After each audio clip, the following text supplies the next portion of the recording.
안녕하세요. 서울창업허브와 함께하는 스타트업 단계별 자금 조달 5강을 시작하도록 하겠습니다. 네, 이번에도 저번 시간에 이어서 사업계에서의 항목별로 작성법 포인트를 알려드리려고 하는데 시장 파트입니다. 가장 어려워하는 시장 파트죠. 시장 분석하시오라고 하면은 어렵잖아요. 막무가내로 뭐 쓸 수도 없는 거고 너무 통계자료도 많은데 뭘 써야 되지? 되게 막막하잖아요. 그런 부분들에 대한 어떤 궁금증을 좀 해소하도록 하겠습니다. 일단은 해야 될 게 너무 많아요. 시장 분석 파트에는 어떤 부분들이 들어가냐면 타겟, 법적인 요인, 시장 규모, 시장 성장률, 가격, 리스크, 파급력 이런 내용 등등등 더 많아요. 그러니까 이 10개가 넘는 항목들을 어떻게 어디서부터 작성을 해야 되나 라고 고민이 많으실 텐데 일단은 이런 겁니다. 시장 분석은 시장에 관한 정확하고 정량화된 어떤 수치를 기록하는 거다. 그러니까 정량화된 거 있잖아요. 시장이 크고 있다 말고 시장이 12.3조 정도 된다. 어떤 시장이. 그리고 3개년도를 봤을 때 성장률이 뭐 2.7%씩 매년 성장하고 있다. 그러니까 이런 데이터를 기반으로 쓰는 게 맞는 거죠. 자, 이 표를 보시면은 시장 기획, 개발, 생산이 돌고 있죠. 그러면 뭔가 우리가 아이템을 기획하고 개발하고 서비스를 하고 이런 단계에서 시장 분석을 언제 해야 될까요? 당연히 여러분들이 아시는 것과 같이 1번 기획 단계에서 하는 게 맞습니다. 그런데 대부분 생산을 하고 마지막 마케팅 단계 혹은 사업 계획서를 쓰면서 쓰더라고요, 이거를. 그때 막 조사를 하는 거예요. 나 누구한테 팔지? 난리 난 거죠. 네. 그래서 창업은 시장에서 시작해서 시장에서 끝나는 거예요. 그러니까 시장에서 어떤 고객을 만나서 니즈를 해결해야겠다. 마음 먹고 만들어서 그 시장에 가서 판매를 하는 거죠. 네. 이 두 가지가 맞아 떨어져야 되는 거죠. 자, 보시면은 거시적 시장 환경과 미시적인 환경이 있어요. 그러니까 거시적 큰 거. 뭐 정치, 법률, 환경, 유행, 문화, 사회 등등등. 그다음에 미시적인 거는 고객, 경쟁사, 자사를 좀 더 디테일하게 분석하는 거예요. 물론 다 들어가지만 다 쓸 수 없죠. 그래서 핵심적으로 어떤 부분을 써야 되냐라고 봤을 때는 이런 겁니다. 예를 들어서 한중 FTA가 언제 발효가 됐다. 근데 그런 것들이 내 아이템과 연관이 있을 수가 있습니다. 내가 중국에 물건을 수출을 하고 있는데 환경적인 영향 때문에, 정치적인 영향 때문에 특히나 요즘에 코로나 이슈가 좀 많죠. 코로나 때문에 더 잘 되는 사업도 있어요. 더 안 되는 사업도 있고. 근데 내가 안 된다보다는 그런 코로나에 대한 어떤 리스크를 어떤 전략으로 내가 다시 좀 전환점을 가져서 성장할 것인가 써야겠죠. 그리고 환경 문제. 중국에서 뭐 예전에 미세먼지 문제가 되게 많았죠. 뭐 중국에서 날라왔다 뭐 했다. 그러니까 그런 부분들을 추측하지 마시고 찾아보는 뉴스에 많이 나옵니다. 그 뉴스에 대한 데이터를 끌어와서 쓰는 게 맞습니다. 내 아이템과 어떤 연관성이 있는가. 그리고 유행하는 아이템도 있죠. 잠깐 딱 떴다가 지는 아이템도 있습니다. 그러니까 내 아이템이 그런 아이템인가? 나쁘다라는 게 아니고 정확히 쓰라는 거예요. 근데 아이템은 한 2년 정도 반짝하고 난 그 다음에 다음에 어떤 또 다른 비즈니스를 할 거다 라든가 내 아이템은 100년 간다. 물론 목표가 100년이면 다 좋겠지만은 아닐 수도 있는 거죠.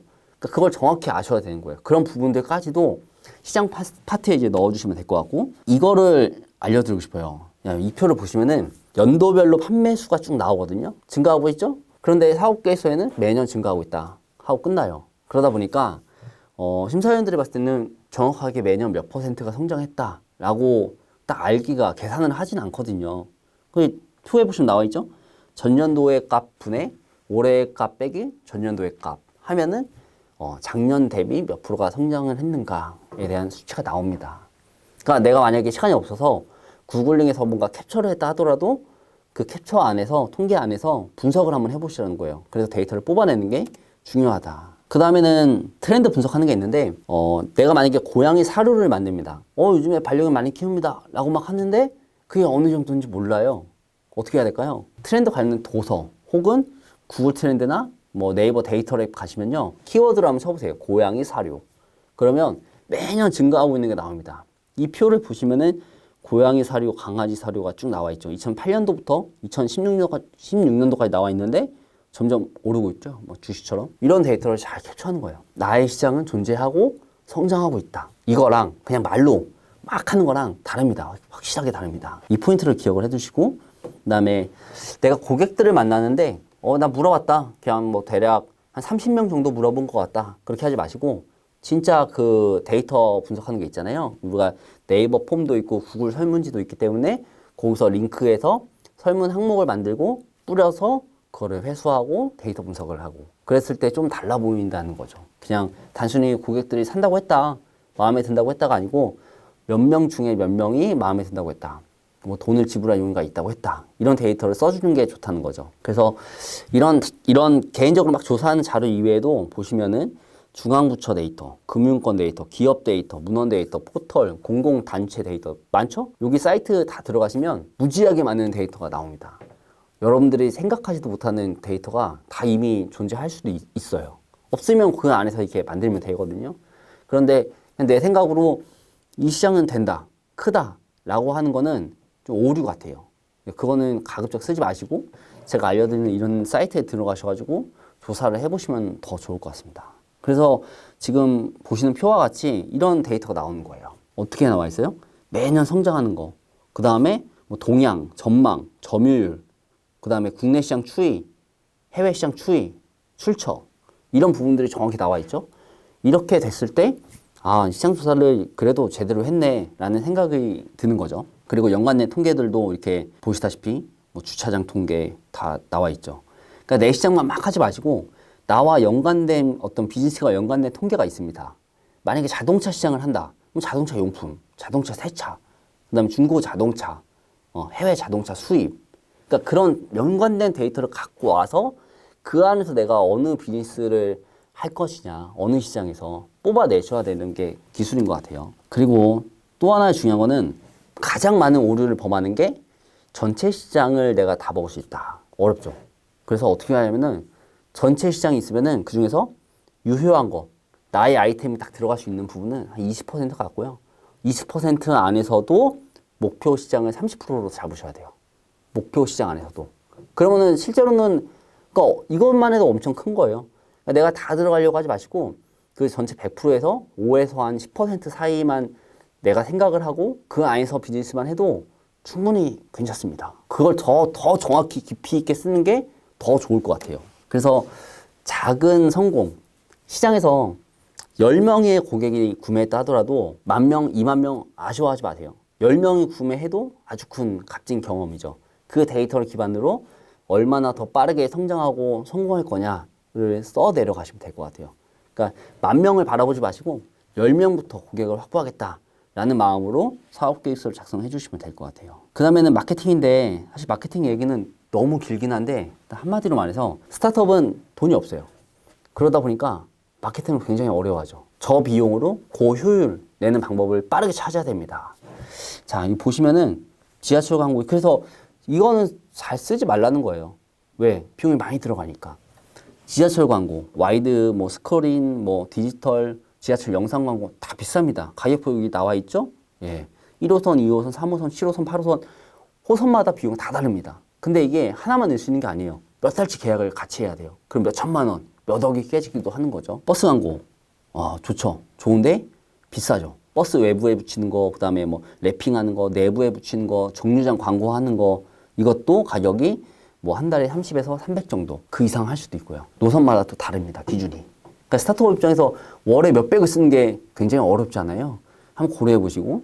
그다음에 온라인 영상 광고 하는 것도 유튜브, 요즘에 유튜브 뭐 100만 유튜버, 10만 유튜버한테 의뢰하려고 해도 수백, 수천, 뭐 수억이 깨질 수도 있습니다. 네, 비용이 많이 들죠. 그래서 그냥 단순히 우리가 사업계에서 쓸 때 나 유튜버한테 광고 맡기겠다 이렇게 하지 마세요. 비현실적 같아요. 그렇게 하지 마시고 차라리 내가 뭐 출연을 해서 내가 찍어서 내가 그걸 지인한테 알리고 고객한테 알리고 그 뷰가 얼마큼 나왔는지를 이야기하는 게 조금 더 솔직한 것 같습니다. 그 다음에는 네이버 뭐 메인 포털 광고 비싸죠. 이것도 뭐 아시는 분은 아시겠지만 시간에 따라서 최소 100만 원에서 3,200만 원까지 뭐 더 이상 할 수도 있고요. 네, 비싸죠. 네. 스타트업이 시간당 3천만 원 예산 쓰기 어렵잖아요. 그래서 이렇게 뭐 네이버 포털 광고 하겠다 막 이런 내용은 가급적 안 쓰시는 게 좀 좋을 것 같아요. 그리고 이런 거예요. 마케팅 사이클에는 수치화가 굉장히 중요한데, 그러니까 뭐 TV 광고 하겠다, SNS 하겠다 이렇게 쓰지 마시고 쓰더라도 한번 보시다시피 이렇게 하는 거예요. 페이스북 광고를 내가 하루 예산에 10만 원을 들여서 도달률을 얼마큼 내가 가져오겠다. 그 중에서 내 어떤 구매 링크가 있다면 구매 전환율은 몇 퍼센트 가져오겠다. 그 다음에 재구매율은 그 중에서 몇 프로가 된다. 그러니까 이런 내용들을 잘 끄집어내야 될 것 같아요. 그런 데이터가 없이 그냥 SNS 하겠다 이러면은 그냥 막무가내 마케팅 전략 같거든요. 조금 더 핵심적으로 데이터를 기반으로 하는 마케팅, 그 내용을 사업 계획에 써주는 게 핵심이다라고 보시면 될 것 같아요. 그 다음에는 이제 비즈니스 모델. 비즈니스 모델이라고 생각을 했을 때 어렵잖아요, 사실. 쉽게 말해서 돈을 어떻게 벌 거냐라는 거예요. 근데 이거를 수수료로 벌겠다, 광고로 벌겠다 이렇게 하지 마시고 비즈니스 모델 도식화를 한번 그려봅니다. 어떤 구조로 내가 돈을 벌겠다. 예를 들어서 지금 화면에 소카가 나와 있는데 소카 24시간 단위로 혹은 시간 단위로 차를 내가 원하는 만큼 대여해서 렌트할 수 있는 거죠. 이용하고 주유하고 갖다 놓는 그런 서비스. 네. 그러니까 이렇게 그려 넣는 거예요. 고객이 언제 이용해요? 필요할 때. 다양한 차를 이용하고 싶을 때. 돈을 절약하고 싶을 때. 아니면은 뭐 편의성. 그러니까 앱으로 다 조정이 가능하잖아요. 그런 타겟이 맞는 고객들은 소카를 이용합니다. 그리고 나서 도식화를 만드는 거죠. 소카가 자동차 업체로부터 이제 제공받고 보험사로부터 계약을 하고 고객한테 이제 차를 지급하고 렌트가 해주고 그러니까 이런 단계별로의 어떤 그런 과정들이 있거든요. 비즈니스가 만들어지기까지 그 단계를 여러분들도 이 도식화를 보는 것 같이 만들어 보세요. 만들어 봐야 아 비즈니스가 이렇게 흘러가는구나를 전달할 수 있습니다. 심사위원들한테. 네, 그 부분 체크해 주시고 이제 마지막으로 대표자 소개인데 중요한 것 같아요. 진짜로.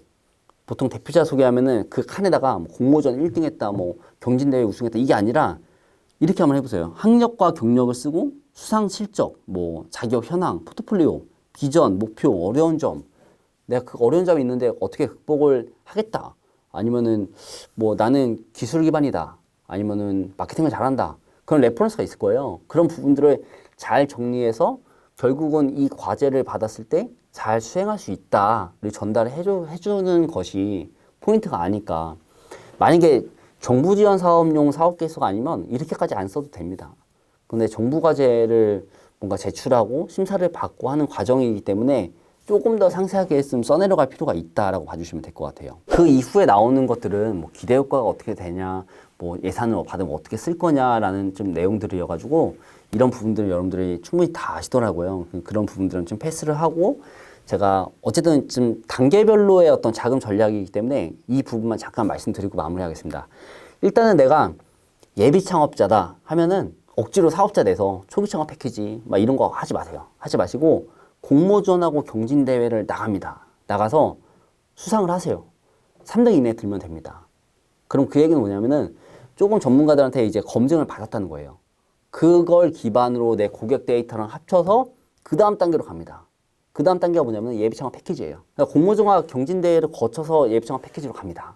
가서 5천만 원에서 1억 사이를 받아서 개발을 합니다. 근데 그게 본 개발이 될 수도 있고 본 서비스가 될 수도 있지만 대부분은 프로토타입 정도에서 끝나요. 상용화까지 어렵습니다. 왜냐? 그 마케팅비, 그 다음에 뭐 계속되는 R&D, 그 다음에 내 어떤 팀 고용, 자금 들어갈 때가 많거든요. 그래서 포트폴리오를 잘 봤을 때 내가 어느 정도 선까지 예비창업 패키지로 할 것인가를 정하시고 그 다음에 거기에서 뭔가 유의미한 데이터가 나왔다. 그럼 그때 초기 창업 패키지 넘어갑니다. 그때 사업자 등록증을 냅니다. 그리고 나서 1억 정도의 자금을 갖고 진짜 서비스를 만듭니다. 그 이후에 서비스가 좀 팽팽 돌아간다 하면은 도약 과제라고 있어요. 도약. 창업 도약 패키지. 3년에서 7년짜리. 그래서 최대 4억까지 지원금이 나오거든요. 그런 자금을 또 받고 그 다음에 팁스라는 게 또 있습니다. 단계별로 있는 것 같아요. 그러니까 나는 아이디어 좋고 뭐 AI 기반이에요. 그렇다고 해서 내가 내일 사업자를 내고 팁스를 지원한다. 어렵죠. 솔직히 진짜 어렵습니다. 그렇게 하지 마시고 단계별로 가는 게 좋을 것 같아요. 단계별로. 내 상황에서 무리가 되지 않게 공모전, 예비창업 패키지, 총무창업 패키지, 창업 도약 패키지, 팁스, 그 다음에 뭐 R&D 뭐 등등등. 너무 지원금에 의존을 하지 말되 잘 이용하시면은 굉장히 어떤 좀 특혜를 받을 수 있는 것 같아요. 내가 내 돈 뭐 1억을 모아서 그걸 개발비로 내기엔 좀 아깝기도 하고 어렵기도 하고 실제로 그렇다고 대출받기도 좀 애매하고 그래서 사업계에서 오늘 알려드린 이런 부분들을 잘 참고해서 우리가 자금을 잘 받을 수 있도록 잘 사업계에서 써보고 써도 떨어진다 실망하지 마세요. 다시 도전하시고 고객 검증하시고 하다 보면은 됩니다. 포기하지 말고 계속 잘 하나씩 이뤄가시면 좋을 것 같아요. 네, 그래서 제가 지난번 강의부터 이렇게 여러 가지 뭐 개발 동기, 항목별 사업계획서 작성법, 고객 분석, 시장 분석 이런 것 좀 알려드렸거든요. 잘 참고해서 잘 써보시고, 에이 그래도 정말 어렵다 하시면은 나중에 또 제 강의가 있을 수가 있고, 아니면 댓글에다 이렇게 뭐 질문을 남겨주시면 제가 답변을 드리도록 하겠습니다.